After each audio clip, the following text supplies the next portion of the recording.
ఇన్నాళ్ళకి మా అమ్మాయి పెళ్లి. అమ్మయ్యా, ఇన్నాళ్ళకి కరెక్ట్ ఏజ్ కి తగ్గ క్యారెక్టర్ లోకి ఎంటర్ అవుతున్నారు. నాకంటే కూడా వీళ్ళు ఎక్కువగా ఫీల్ అవుతున్నారు అందరూ ఇక్కడ. ఏమైంది? తొక్కేస్తానండి. వీడు కూడా నీ అంత కాదులే. ఎక్కడికి? మనమానికి లేదు, మనపు ఇక్కడే ట్రాఫిక్ సిగ్నల్స్ లోనే పెళ్లి ఏర్పాటు చేసాం. 50 రూపాయలు దిగినండి. పెళ్లి అవ్వగానే ఇచ్చేస్తా. మొదలు పెట్టు.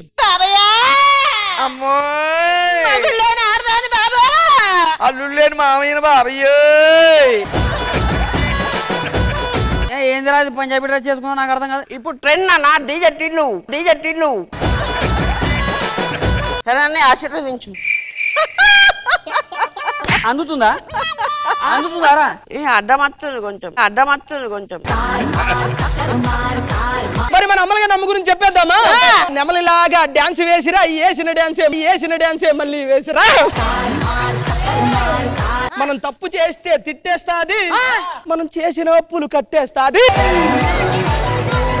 మరి అంత హ్యాపీగా సాగే ఆవిడ మధ్యలో తన పరిస్థితి ఏమైందో తెలుసా?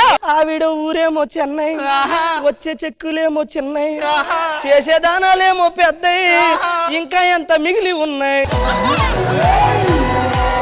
సిరి గురించి మొదలు పెడదామా? తను టీవీలో కనిపించే థర్స్డే, నెక్స్ట్ షెడ్యూల్ నుంచి హాలిడే, ఛాన్సులు లేక ఆవిడికి మండే, నెక్స్ట్ కూరగాయల బండే. ఏంటి నువ్వు బుల్లెట్ కి దారం కట్టావు? మన దగ్గర బుల్లెట్లు ఎన్నో లేవు. ఎవరినన్నా కాల్చామనుకో, కాల్చాక దారం పెట్టుకుని వెనక్కి లాగామనుకో బుల్లెట్ వచ్చేది కదా, మళ్ళీ బుల్లెట్ ఇందులో పెట్టుకుంటాం. నన్ను మోసం చేశారకే. నన్ను మోసమే చేశాడు. మీకు నేనున్నాను, మీకు నేను కూడా ఉన్నానండి, మీకు నేను కూడా ఉన్నానండి. ఆశావాదులు అంటే ఏంటండి అసలు? ఆడలేదే ఎందుకు?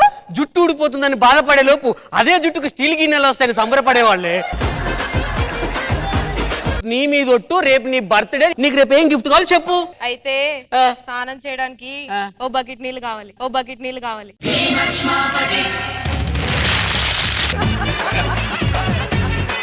జబర్దస్త్ లో ఒక చిన్న గ్యాప్ అయితే తీసుకుంటున్నాను.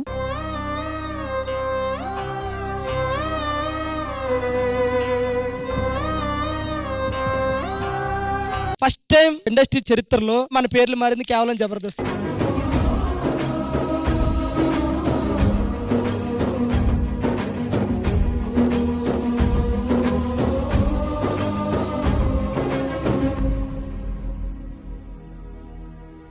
ఖైదీ నెంబర్ 299 తప్పించుకున్నాడు.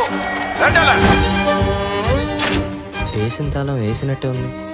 ఆర్స్ కూడా కట్ చేయలేదు, గోడ కూడా పగలకొట్టలేదు. అసలు ఎలా ప్లాన్ చేశారా? చెప్తే నమ్మరు మీరు. సార్ వాడి జైలు నుంచి ఎలా తప్పించుకున్నాడు అని అడుగుతున్నారు.